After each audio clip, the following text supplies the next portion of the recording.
लाखादूर तालुक्यातील 18 रेती घाटाचे लिलाव झाले असून त्यापैकी बऱ्याच घाटाचा ताबा देण्यात आलेला आहे।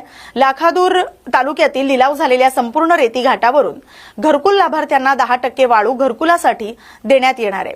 तरी तालुक्यातील घरकुल लाभार्थ्यांनी त्यांच्या गावावरून जे घाट जवळ पडत असतील आणि घरकुल लाभार्थ्यांनी आपल्या सोयीनुसार त्या घाटावरून स्वतःचे ट्रॅक्टरने रेती नेण्याचे आवाहन लाखादूरचे तहसीलदार वैभव पवार यांनी केले आहे। या बातमीचा आढावा घेतला आमचे प्रतिनिधी प्रकाश नागतोडे यांनी। लाखादूर तालुक्यामध्ये एकूण 18 रेती घाटांचे लिलाव झालेले आहेत।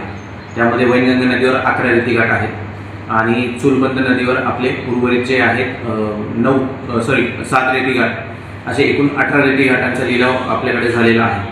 आणि आपल्याला माहिती असेल की खूप साऱ्या घाटांचा ताबा म्हणजे जवळपास सर्वच घाटांचा ताबा आपण संबंधित निविदाधारक किंवा घाट मालक यांना देण्यात आलेला आहे आणि त्यांच्याकडनं संबंधित घाटातून रेती काढण्याचं कामही सुरू झालेलं आहे।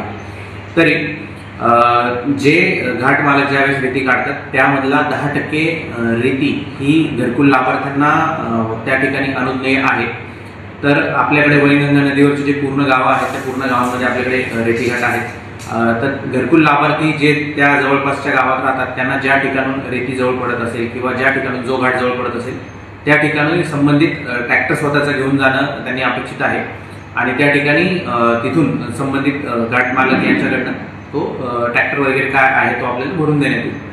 त्यामुळे संबंधित लाभार्थी यांनी घरकुल लाभार्थी यांनी संबंधित आपल्याला जो जवळ पडेल त्या ठिकाणी त्या रेती घाटावर जावे आणि तिथून घरकुलची जी रेती आहे ती रेती तिथून घेऊन जावी।